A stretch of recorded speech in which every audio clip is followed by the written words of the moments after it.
Bonjour tout le monde. Waouh, beaucoup de monde, félicitations, c'est un super événement. Aujourd'hui, nous allons parler du contexte sémantique et voir en quoi c'est l'avenir du netlinking. Donc, je suis Michael Priol, je suis le fondateur de la plateforme netlinking.fr. Je suis également propriétaire d'à peu près 4000 sites et je fais des tests. Je fais de la recherche sur l'impact du netlinking et je vais vous partager un peu mes résultats. On va s'amuser, on va faire un petit test justement pour voir quels sont les différents critères qui impactent le netlinking, le référencement et puis aussi le contenu. Pour ce test, on va faire un peu de littérature. Je suis parti d'un nom de domaine, on appelle ça un exact match, c'est-à-dire que dans mon nom de domaine, j'ai la requête exacte qui m'intéresse. Là, on a une requête qui est tapée 15 000 fois par mois. On va aller regarder différents éléments, donc il va y avoir plusieurs graphiques qui vont évoluer en même temps pour voir quels sont l'impact des différents facteurs. Le premier graphique va nous permettre de voir le nombre de sites différents qui font des liens vers notre site. Le second graphique va nous permettre de voir quelle est l'évolution de nos positions dans Google sur ce fameux mot-clé, cet exact match qui nous intéresse. On va avoir un autre graphique qui va nous montrer quels sont le nombre de mots-clés qui se positionnent dans Google. Et puis vraiment ce qui nous intéresse, c'est le trafic naturel qui est généré par ce mot-clé. Voilà. Donc là, on retrouve les graphiques et l'évolution, et je vais vous expliquer les différentes étapes. Tout d'abord, on nous dit tous, le contenu est roi. Il faut du contenu sur un site, c'est vrai, et vous n'arriverez à rien s'il n'y a pas de contenu sur votre site. Technique, netlinking, tout ça, il faut du contenu, c'est la priorité, on est tous d'accord. Donc on a essayé de bien faire les choses. Sur ce site, on a mis 350 pages de contenu de qualité qui fait plus de 1000 mots pour chaque page, et on a étalé la publication de ce contenu sur 6 mois avec plusieurs pages par jour en variant la diffusion. Qu'est-ce qui s'est passé? Alors, on a fait juste un tout petit peu de liens parce qu'il faut quand même un peu de jus qui arrive, on en parlera tout à l'heure. On a diffusé ce contenu et puis vous voyez là où la flèche arrive, ça y est, on commence à avoir des mots-clés qui se positionnent, c'est le graphique vert en bas, et puis en bleu, du trafic qui est généré. Ce trafic est quasiment exclusivement dû à notre mot-clé qui nous intéresse. En fait, on a construit notre contenu de façon à générer le moins de mots-clés possible et des mots-clés qui ne génèrent pas de recherche pour isoler cette requête que l'on veut examiner. Donc là, on est en deuxième page et ça génère du trafic. On a arrêté de diffuser du contenu et on a attendu 6 mois. Et on voit que le site il stagne, vous voyez, le graphique vert ne grimpe plus, le graphique bleu ne grimpe plus. Et on reste en première page, en deuxième page, pardon. Et on a envoyé des liens, un petit peu de liens, une douzaine de liens, et là on voit un pic de trafic. En fait, notre mot-clé est passé en première page, 7e, puis 5e. Avec cet exemple, on vient d'isoler les deux grands facteurs du référencement. D'un côté, l'importance du contenu, et de l'autre, l'impact des liens qui finalement va permettre de classer vos pages. Voilà, ça c'était de la théorie pour expliquer un peu ce qui se passe, mais illustré. Pour le netlinking, qui est la partie qui nous intéresse aujourd'hui, on a tendance à parler de jus. Pourquoi on parle de jus?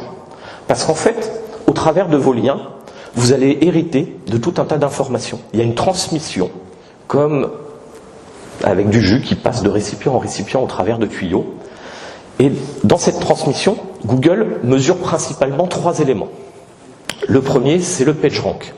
Même si Google ne donne plus l'information, le PageRank existe toujours, c'est toujours l'algorithme principal de Google. Il est toujours très important et même le facteur le plus important. On va avoir une deuxième donnée qui va être mesurée, c'est le topical PageRank, le PageRank thématique. Alors thématique, c'est une mauvaise traduction pour topical, c'est plutôt sujet qu'on devrait dire, mais sujet en français, c'est pas très parlant. En fait, Google est parti des sites enregistrés sur des mots. Il y avait en 2011 5 millions de sites donc classés dans 1 million de catégories par des humains, un peu à la façon de Wikipédia. Et ces humains avaient validé des sites dans des thématiques. Les données étaient en open source, Google a tout récupéré, au lieu de partir sur 1 million de thématiques, ils ont limité, ils sont partis sur à peu près 800 thématiques, et ils font passer des PageRank thématiques. En fait, ce PageRank thématique, c'est un transfert d'autorité de proche en proche. Ça fonctionne un peu comme un catalyseur, on le verra tout à l'heure. Et il y a un troisième élément, qui est le plus important aujourd'hui, et c'est le sujet de notre conférence, c'est la sémantique. Google analyse le contexte sémantique d'un lien. Je l'ai mis dans la transmission, et c'est bizarre, on devrait plutôt le mettre dans le contexte. Je l'ai mis également.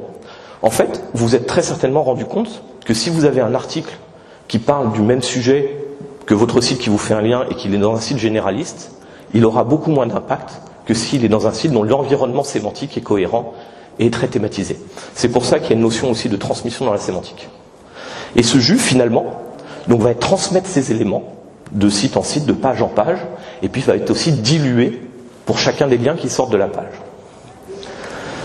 Alors, c'est intéressant de pouvoir mesurer ces choses-là, on a de la chance. Il y a Majestic qui a fait un outil qui nous permet d'avoir tout un tas d'informations. Majestic, c'est connu pour le transflow et pour le citation flow. La donnée citation flow, c'est celle qui va s'approcher le plus du PageRank, la puissance de vos liens.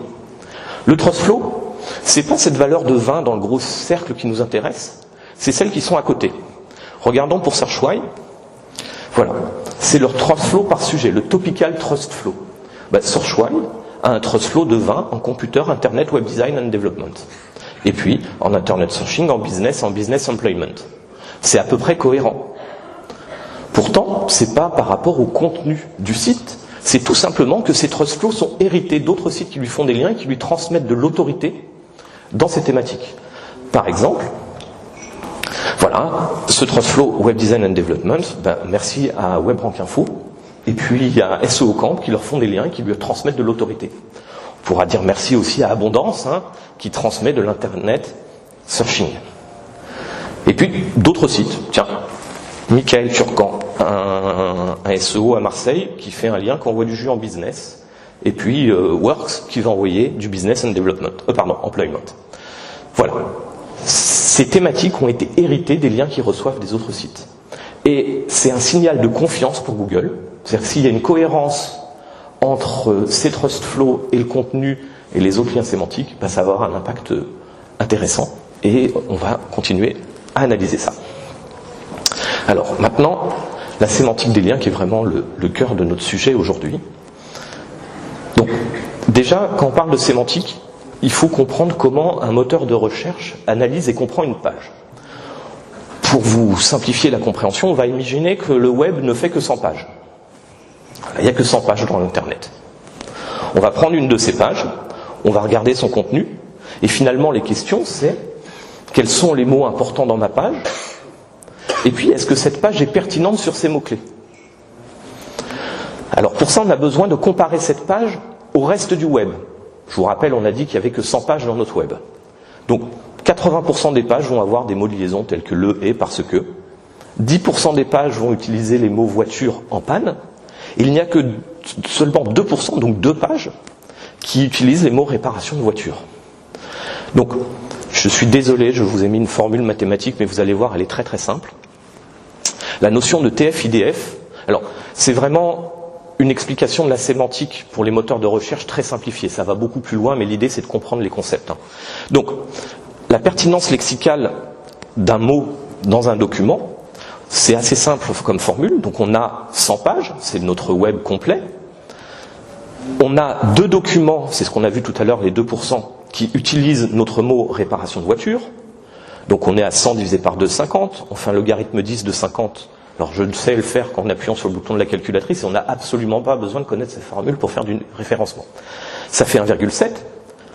On retrouve 2 fois notre terme réparation de voiture dans notre document, et donc on a une pertinence lexicale de 3,4. En fait, pour un moteur de recherche, ce texte a une pertinence de 3,4 pour le mot réparation de voiture.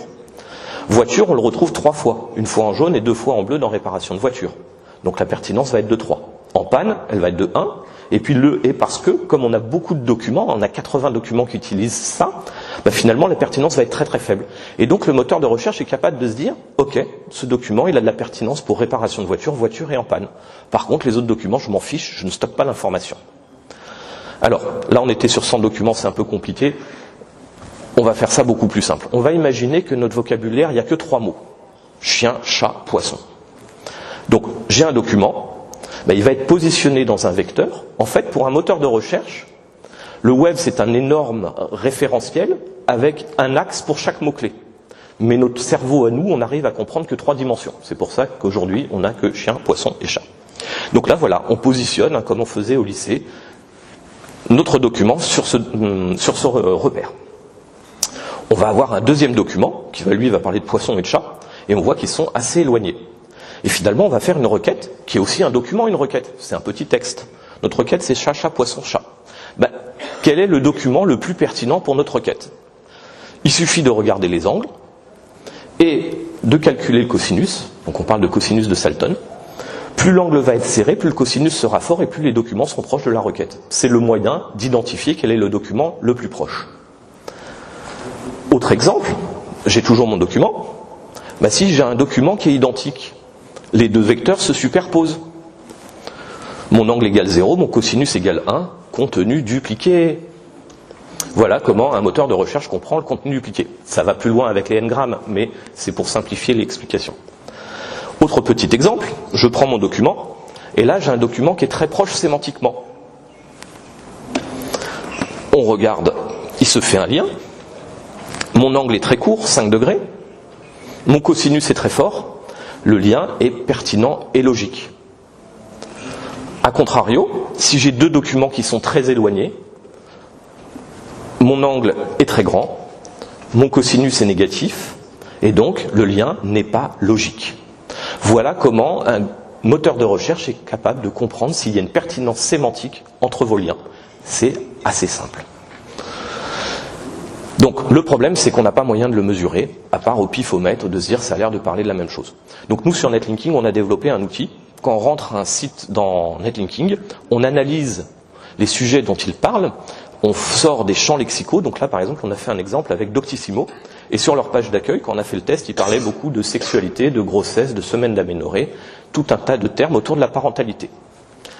Et donc, on va aller comparer les sites avec un score de proximité sémantique. Et si vous regardez, les deux sites en vert parlent effectivement d'accouchement. C'est eux qui ont le score le plus fort.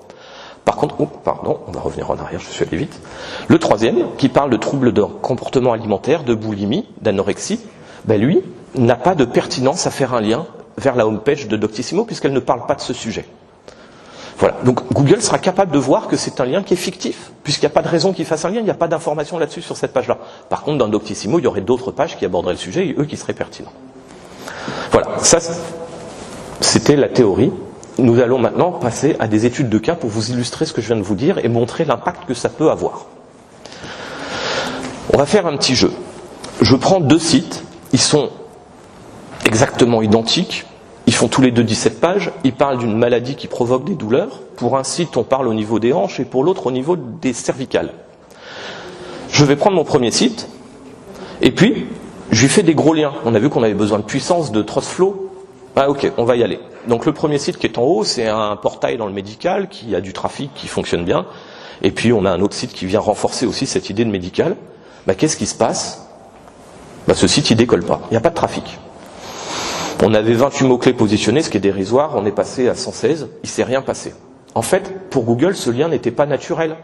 Beaucoup trop gros qui envoie vers un petit site. On le prend pour un jambon. Prenons maintenant notre deuxième site. Et là, on va faire un lien de notre autre site. Là, vous vous souvenez, on a dit qu'il parlait de la même maladie à deux endroits du corps différents. Et puis, on a ce trust flow, cette confiance qu'on va transmettre. Donc, on part d'un 32, on a de la perte avec les liens, et on va donner de la confiance. On est à 25 de trust flow pour ce deuxième site. Et qu'est-ce qui se passe ? Là, le site décolle, et on arrive à 1,54 trafic uniquement avec ce lien. Qu'est-ce qui s'est passé ? D'un côté, on a eu un catalyseur. Le TrustFlow thématique, ou le PageRank thématique, Topical PageRank, qui est présent, qui dit, ok, on hérite de la confiance dans les thématiques médicales. A priori, ce site pourrait être pertinent. Et à côté, on a un site très proche sémantiquement, qui dit, grosso modo, vous avez mal aux hanches, c'est chez nous, mais si vous avez mal à la nuque, allez plutôt voir ce site.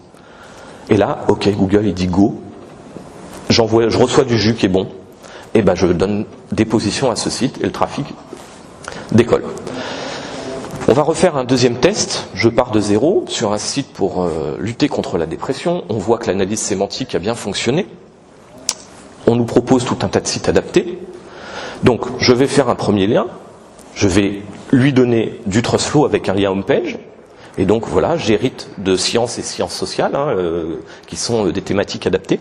Et puis, je vais faire des petits liens sémantiques dans des articles.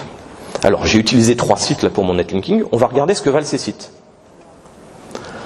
Alors, il y a plein de données sur cette page, mais ce qui nous compte, en fait, c'est ça. Ce site, il reçoit des liens de 9 sites différents. Il n'y a que 77 mots-clés, il n'a que 2 en trafic.